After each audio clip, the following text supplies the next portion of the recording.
శాసనసభ సభాపతిగా ఈ సభ మిమ్మల్ని ఏకగ్రీవంగా ఎన్నుకున్నందుకు మనస్ఫూర్తిగా మీకు ధన్యవాదాలు. ఇది ఒక అద్భుతమైన అవకాశం సార్, సువర్ణ అవకాశంగా భావించాలి. ఎందుకంటే ప్రజలు కోరారు మార్పు కోసం. శాసనసభలో జరిగే ప్రతి సమావేశంలోనూ రాష్ట్ర ప్రజలు ఎదురు చూసింది మా పక్షాన్ని నిలబడే శాసనసభ్యులు ఏ విధంగా మన సమస్యలపైన పోరాడతారు, ఏ విధంగా ప్రభుత్వం నుంచి మనకి మేలు జరుగుతున్న విషయాలపైన ఎదురు చూశారు తప్ప ఈ 5 సంవత్సరాల్లో జరిగిన శాసనసభ సమావేశాలు ఖచ్చితంగా మన గౌరవాన్ని తగ్గించాయి. తెలుగు ప్రజలు అనేక ప్రాంతాల్లో నివసిస్తున్న వాళ్ళు కూడా ఎంతో బాధతోటి, ఆవేదనతోటి ఎందుకు మన విలువలు ఈ విధంగా తగ్గిపోయినాయి, ఎందుకు మన సభని మనం మర్యాదపూర్వకంగా సాంప్రదాయాలు నిలబెట్టుకుంటూ మన శాసనసభలో ఉన్న రూల్స్ని, ప్రొసీజర్స్ని ఫాలో కాకుండా ఇంత దారుణంగా ఎందుకు మీరు నిర్వర్తిస్తున్నారు అనేది ప్రతి ఒక్కరి ప్రశ్న. ఈరోజు మనకి ఇంత అద్భుతమైన తీర్పు ప్రజలు ఇచ్చారంటే అది కూడా ఒక కారణం. అది మనం గుర్తుపెట్టుకోవాలి. అందుకే నేను మిమ్మల్ని మనస్ఫూర్తిగా కోరేది ఒక సువర్ణ అవకాశంగా మీరు భావించండి. మీకే కాదు, మీ ద్వారా మా అందరికీ కూడా శాసనసభలో ఖచ్చితంగా ఈ రాష్ట్ర ప్రజలకు అంకిత భావంతో పనిచేస్తూ మీకున్న అనుభవాన్ని తప్పకుండా మీరు ఉపయోగించండి. శాసనసభలో మనం కేవలం సమావేశాలప్పుడే కాకుండా ఒక శాసనసభ్యుడిగా మన నియోజకవర్గ ప్రజలకి అద్భుతంగా మన సేవా కార్యక్రమాలు చేయగలుగుతాం.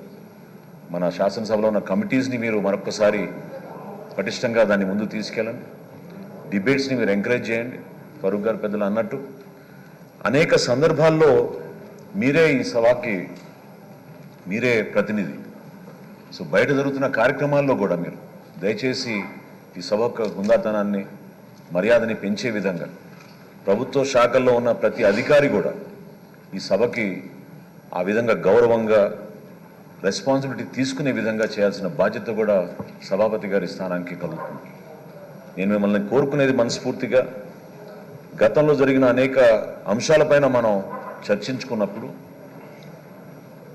ఇక్కడున్న సెక్రటేరియట్ని కూడా మీరు మరొకసారి ఖచ్చితంగా రీవిజిట్ చేసి చెక్ చేసుకోవాలి. ఎందుకంటే ఒక పర్టికులర్ సమావేశం నేను చూసినప్పుడు నేనే ఆశ్చర్యపోయాను. టీవీలో చట్టాన్ని సవరిస్తున్నప్పుడు కనీసం సభ అనుమతి తీసుకోకుండా చట్టాన్ని సవరించేశారు.